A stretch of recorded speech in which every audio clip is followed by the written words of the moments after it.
जय भारत दोस्तों। आज हम लोग भारत का अक्षांशीय विस्तार के बारे में चर्चा करेंगे। ठीक है, तो ये मेरा भारत का सामान्य परिचय का भाग 2 है। ठीक है, भाग 1 मैंने पढ़ाया है। आप अगर नहीं देखे हैं तो इंडियन ज्योग्राफी के प्लेलिस्ट में जाकर भाग 1 देख सकते हैं। ठीक है, तो सबसे पहले हम लोग समझते हैं लैट्यूड के बारे में, अक्षांश के बारे में। मान लीजिए ये क्या है, ये हमारा पृथ्वी है, ये हमारा प्यारा पृथ्वी है। और देखिए पृथ्वी पर जो लेटी हुई लाइन है, जो ये लेटी हुई लाइन है हॉरिजेंटल मतलब क्षैतिज रेखाएं जो खींची गई है, इन्हीं रेखाओं को हम क्या बोलते हैं, लैटिट्यूड। क्या बोलते हैं, लैटिट्यूड। और इसे हिंदी में क्या बोलते हैं, अक्षांश, अक्षांश रेखाएं।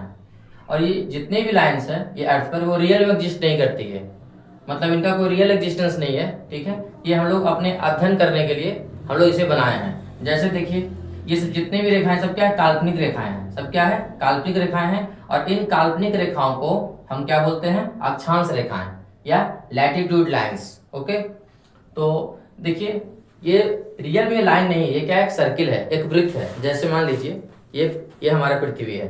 ठीक है, और इस पृथ्वी पर हम लोग क्षैतिज दिशा में लाइंस खींचे हैं। कैसा, सर्किल, सर्कुलर लाइन। ठीक है, ये सब क्या है, सब कंसेंट्रिक सर्कुलर है, कंसेंट्रिक सर्कुलर लाइन है ये सब। ठीक है, तो कंसेंट्रिक संकेंद्रीय वृत्त। देखिए एक वृत्त खींचे, फिर इसके ऊपर दूसरा वृत्त, इसके ऊपर तीसरा वृत्त, इसके ऊपर चौथा वृत्त, और ऐसे खींचते खींचते खींचते खींचते यहाँ पर आएंगे, ध्रुव के पास आएंगे, तो ये सर्किल ये क्या होगा, जस्ट एक पॉइंट होगा।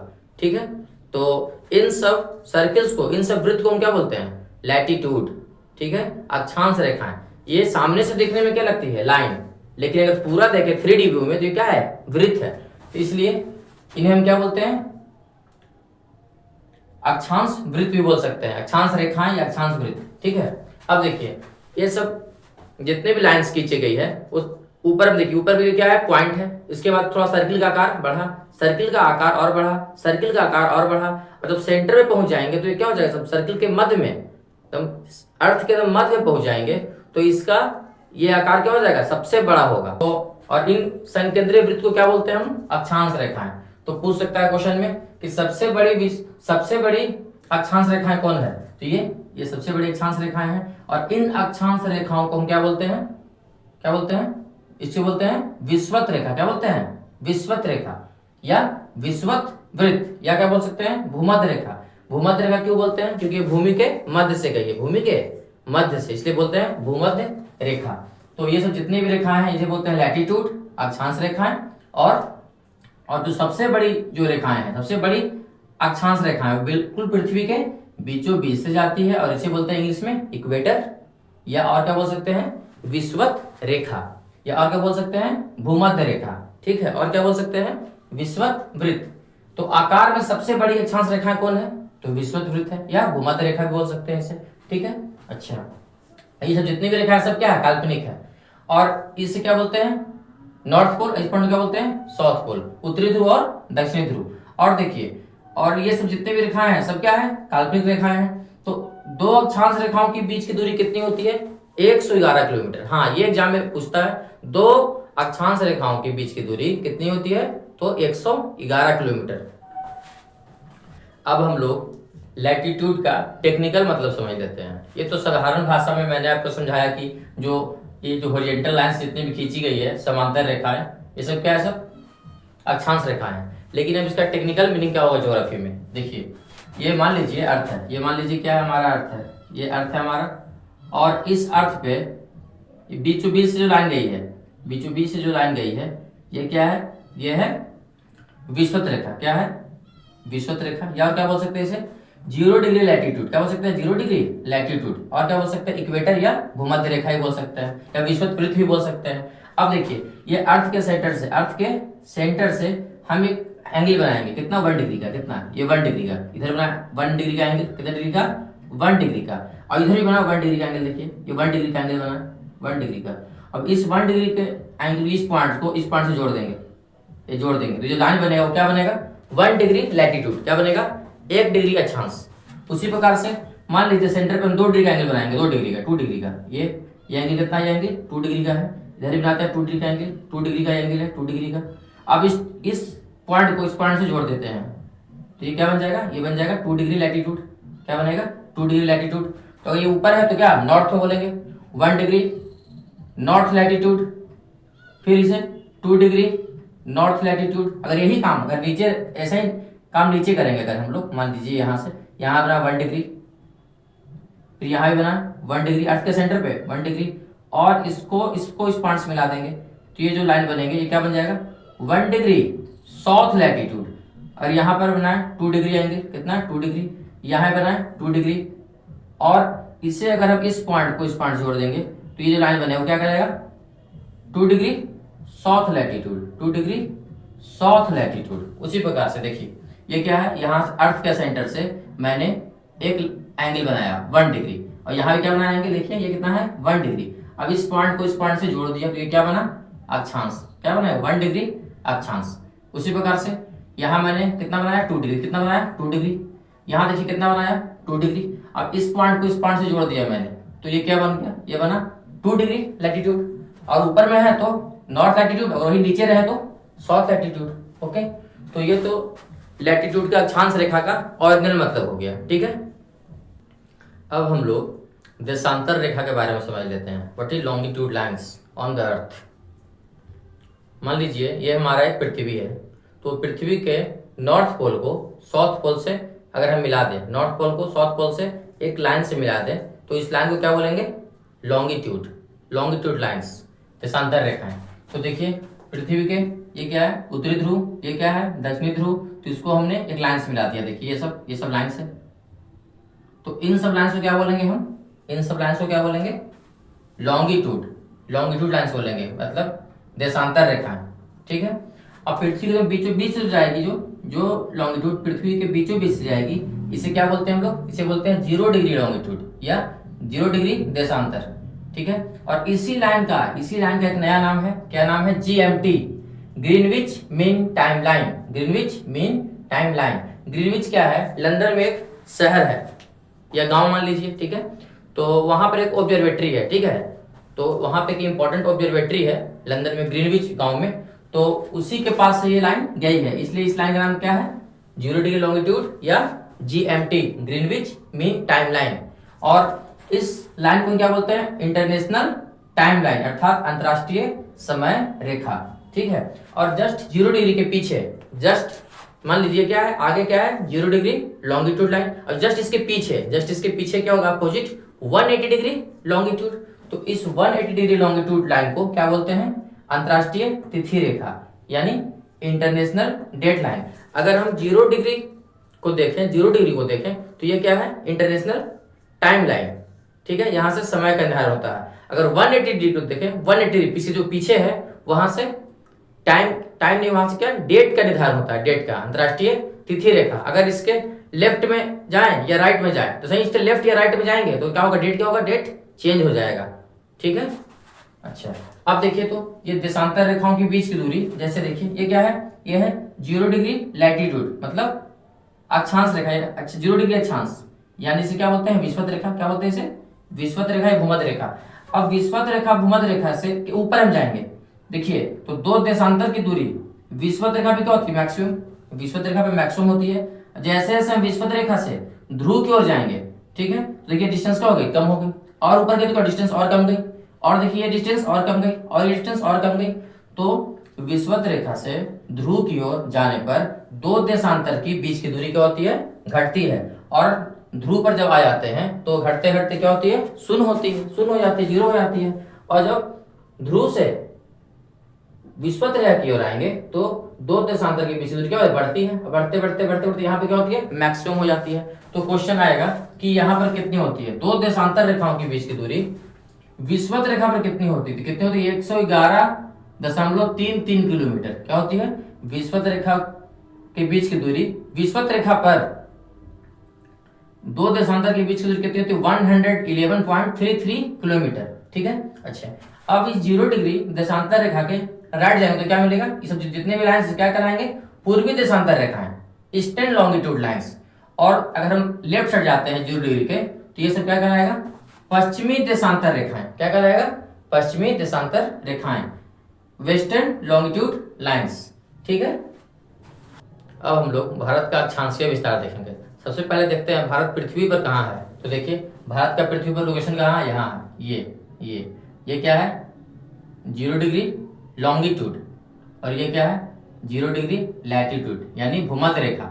और ये क्या है, ये है GMT लाइन। क्या है, GMT लाइन यानी 0 डिग्री देशांतर रेखा। तो भारत यहाँ है। भारत कहाँ है, यहाँ है, उत्तरी गोलार्ध में है और पूर्वी गोलार्ध में। इधर इधर देखेंगे राइट में तो पूर्वी गोलार्ध, और इसके ऊपर देखेंगे तो क्या होगा, उत्तरी गोलार्ध। ठीक है, यहाँ मेरा भारत है। ये क्या है, मेरा भारत है। ठीक है, भारत का नक्शा यहाँ है। तो देखिए ये मेरा भारत हो जाएगा, और इसको कायदे से बनाए तो ये ऐसे,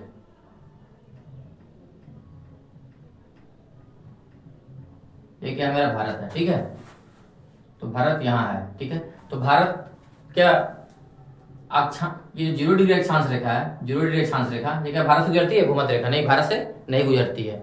ये जो 0 डिग्री देशांतर रेखा ये भारत से गुजरती है नहीं, भारत से ये भी नहीं गुजरती है। ठीक है, तो भारत से नहीं ये गुजरती है ना भारत से ये गुजरती है, भारत तो यहाँ पर है। ठीक है, हाँ भारत से कर्क रेखा गुजरती है, कर्क रेखा, लेकिन विषुवत रेखा और 0 डिग्री देशांतर रेखा ये भारत से नहीं गुजरती है। ठीक है, तो अब देखिए भारत का अक्षांशीय विस्तार देखिए, उत्तर में ये क्या है, दक्षिण में भारत, ये क्या है पूरब, ये क्या है पश्चिम।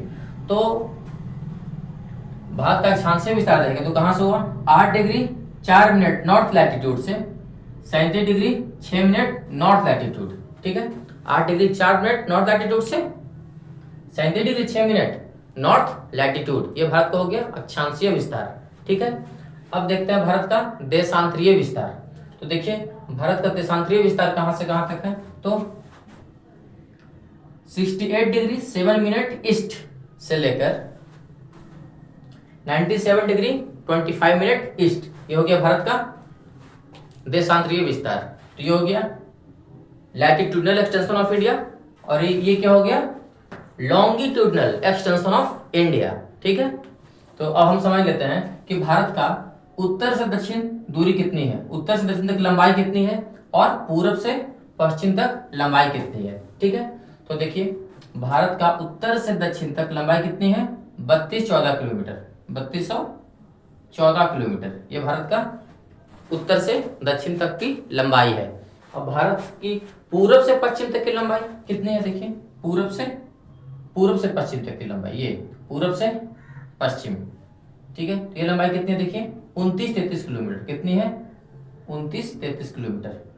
ठीक है, अब पूछे कि भारत की लंबाई उत्तर से दक्षिण ज्यादा है कि पूरब से पश्चिम ज्यादा है, तो कौन सा ज्यादा है बताइए आप लोग। ये तो 29-33 है, ये क्या है 32-14, तो ये उत्तर से दक्षिण तक की लंबाई भारत क्या है, भारत की लंबाई ज्यादा है। ठीक है, कितना ज्यादा है, तो ये देख आप इसमें से इसको हटा लीजिएगा तो पता चल जाएगा कि उत्तर से दक्षिण की लंबाई भारत की पूरब से पश्चिम की अपेक्षा कितनी अधिक है। ठीक है, तो अब देखिए भारत का ये जो लंबाई कैसे निकाला गया है, और भारत का उत्तर से दक्षिण और पूरब से पश्चिम ये लंबाई कैसे निकाला गया। ठीक है, तो देखिए पहले आप क्या कीजिए कि भारत का अक्षांशीय विस्तार को घटाइए, ये कितना है 37 डिग्री 6 मिनट नॉर्थ, और ये कितने हैं 8 डिग्री 4 मिनट नॉर्थ, घटाइए तो कितना आएगा 29 डिग्री 2 मिनट, 29 डिग्री 2 मिनट।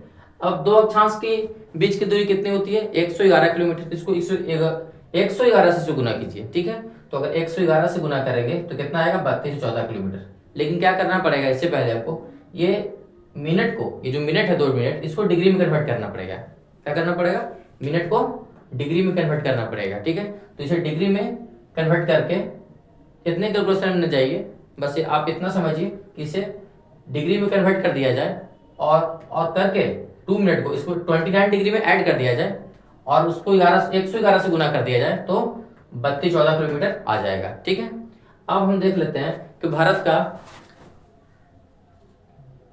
पूरब से पश्चिम की लंबाई कैसे निकाली गई। ठीक है, तो इसमें देखिए इसमें क्या भारत का देशांतरीय विस्तार क्या करेंगे 97 डिग्री 25 मिनट ईस्ट से में हम क्या करेंगे सबट्रैक्ट कर देंगे, कितना 68 डिग्री 7 मिनट ईस्ट।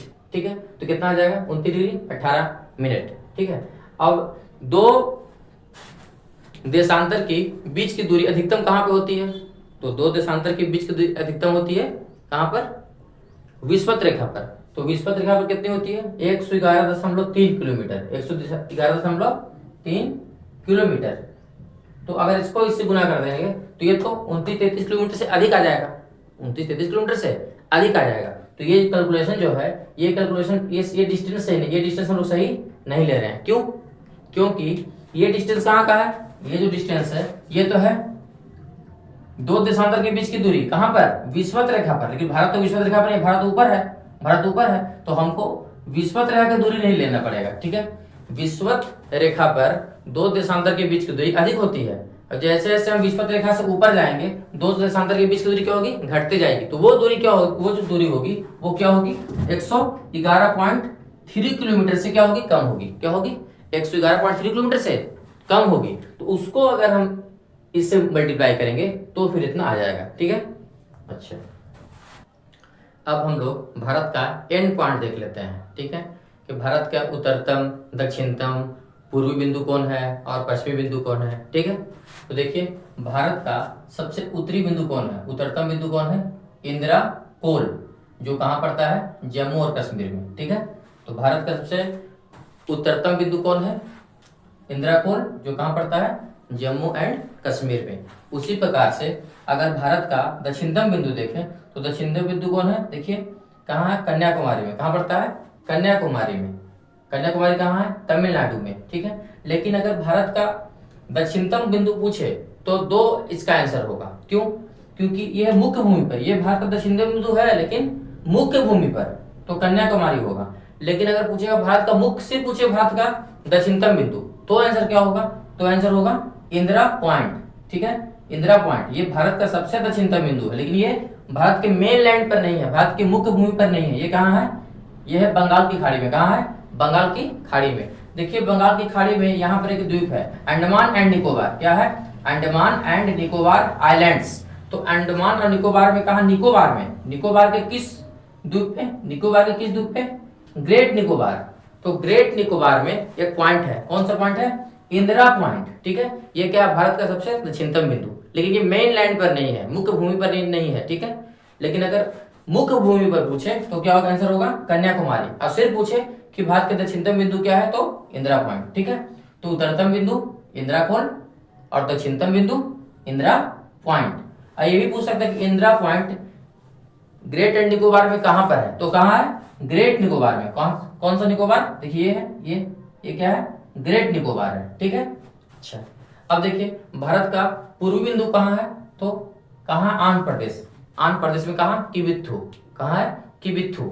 उसी प्रकार से भारत का पश्चिमी बिंदु कौन सा है, तो कौन सा है, सरक्रिक। क्या है, सरक्रिक कहाँ पड़ता है, गुजरात में। यहाँ पे क्या है, रन का कच्छ। यहाँ पे क्या है, रन का कच्छ है, रन का कच्छ, रन का कच्छ, रन का कच्छ। तो ऑप्शन में रन का कच्छ भी रह सकता है या फिर सरक्रिक भी रह सकता है। क्या, ऑप्शन में रन का कच्छ भी रह सकता है और सरक्रिक भी रह सकता है, ठीक है। तो भारत का पूर्वी बिंदु किबिथु आंध्र प्रदेश और भारत का पश्चिमी बिंदु सरक्रिक यानी रन के कच्छ में पड़ता है, कहाँ, गुजरात में, ठीक है। तो मैं आशा करता हूँ कि ये लेक्चर आपको अच्छा लगा होगा। अगर अच्छा लगे तो प्लीज लाइक और सब्सक्राइब कर दें, ठीक है। धन्यवाद।